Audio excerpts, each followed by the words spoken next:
आज मी तुम्हाला मुळ्याची भाजी कशी बनवतात याची रेसिपी दाखवणार आहे. मुळ्याची भाजी व्यवस्थित स्वच्छ धुवून घेतली आणि बारीक करून घेतली. बारीक चिरलेले 2 कांदे ऍड करते. 4 हिरव्या मिरच्या घेतल्या, त्याच्या बारीक तुकडे करून टाकले यात.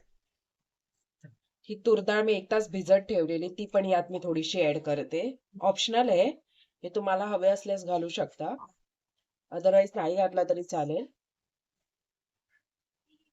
यात मी चवीपुरतं मीठ ऍड करते. गॅस ऑन करते आणि यावर झाकण ठेवून 15 ते 20 मिनिटं याला व्यवस्थित शिजवून घेते. झाकण काढून याला व्यवस्थित एकदा मिक्स करून घ्यायचं. मिक्स झालं तसं याच्यावर पुन्हा झाकण ठेवून 15 मिनिटं व्यवस्थित शिजवून घ्यायचं.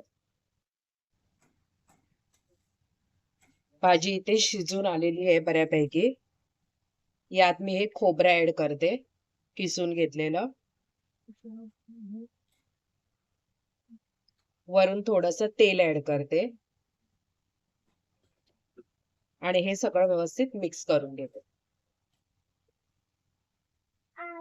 मुळ्याची भाजी बनवून इथे तयार आहे. आवडल्यास नक्की कमेंट करा. Thanks for watching.